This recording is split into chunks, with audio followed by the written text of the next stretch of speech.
जी बहुत शुक्रिया जनाबे।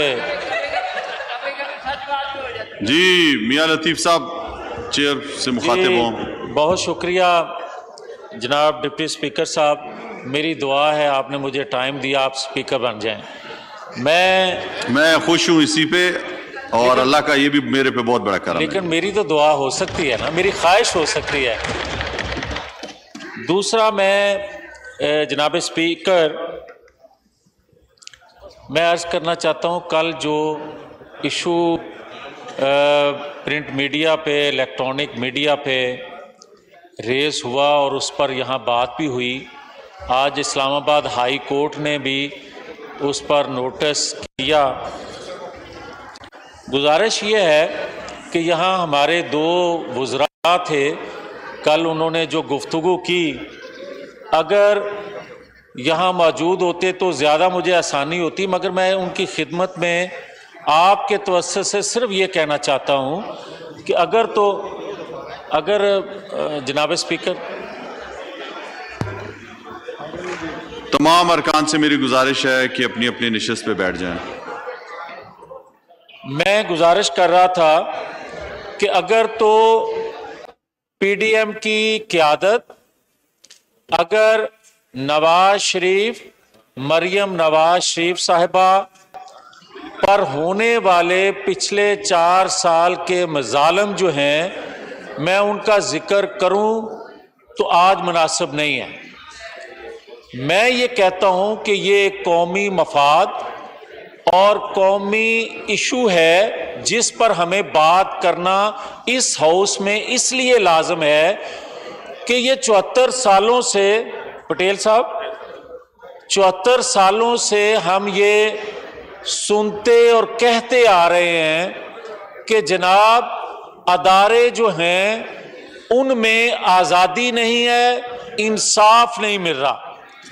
तो क्या आज अगर एक जस्टिस दूसरे जस्टिस पर इल्ज़ाम लगाते हैं, कोई मुस्लिम लीग का, पीपल्स पार्टी का, तहरीक इंसाफ का कोई शख्स दूसरे पर इल्ज़ाम नहीं लगा रहा, क्या उसकी इन्वेस्टिगेशन नहीं होनी चाहिए?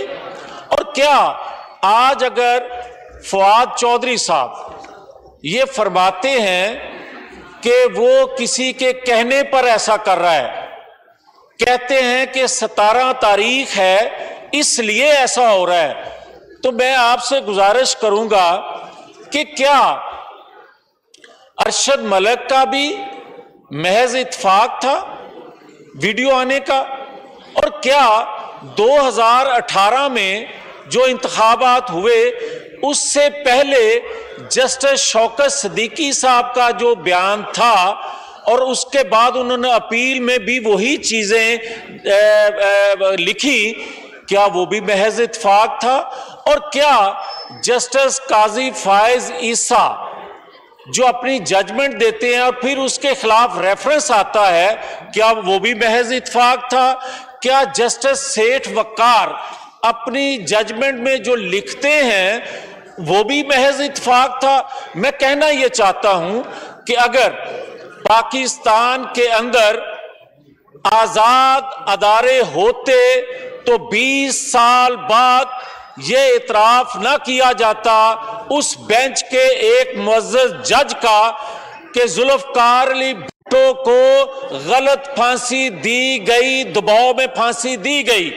फिर मैं ये कहना चाहता हूं कि अगर 10 साल बाद हाई जैकर नवाज शरीफ को जो बनाया गया, 10 साल बाद इकरार किया गया बरी करके कि जनाब वो फैसला गलत था, आज 4 साल बाद देखें वक्त किस तरह सिमट रहा है कि पहले 20 साल बाद, फिर 10 साल बाद और आज 4 साल बाद इकरार हो रहा है कि दबाव में फैसले किए जाते हैं, गलत फैसले किए जाते हैं। मैं आज किसी अदारे में बैठे जस्टिस साकब निसार का जिक्र नहीं करना चाहता, मैं किसी अदारे में बैठे परवेज मुशर्रफ का जिक्र नहीं करना चाहता।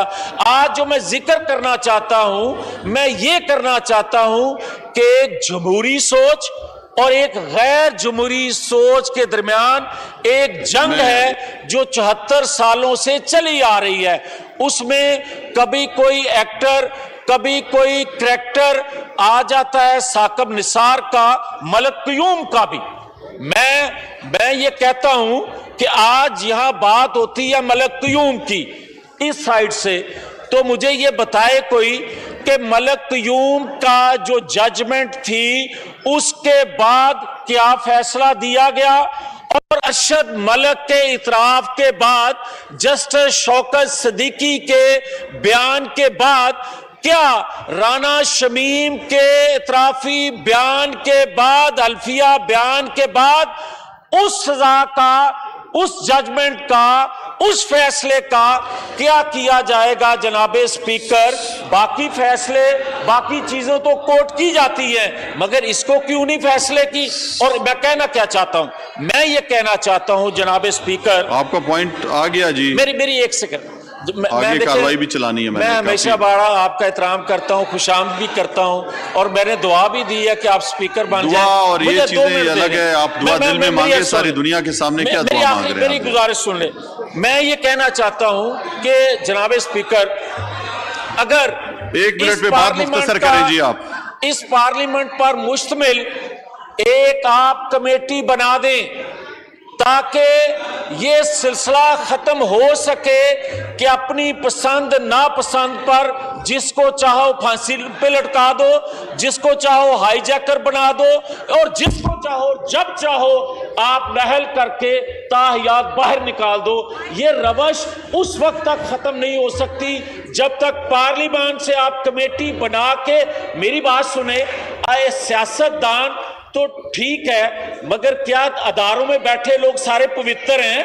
हाँ, मैं मानता हूं काजी ईसा फायज भी एक अदारे से हैं, जस्टिस शौकत सिद्दीकी भी एक अदारे से हैं, मगर कोई चुनाव करे कि वो बनना है या आपने साकिब निसार बनना है या परवेज मुशर्रफ बनना है, और इसी हाउस से आपने पैदा किए जुल्फकार अली भुट्टो, नवाज शरीफ बेनजीर पैदा किए, और इसी हाउस से आपने इमरान खान भी दिया, बहुत शुक्रिया जी। इस हाउस से दिए जमाली भी, आपने इस हाउस से शौकत वो अजीज भी दिए। तो मैं ये कहना चाहता हूँ, खुदा के लिए पार्लियामेंट की कमेटी सही जी, सही इसकी इन्वेस्टिगेशन करें कि कौन सच बोल रहा है, कौन झूठ बोल रहा है। बहुत शुक्रिया जी मुराद सईद।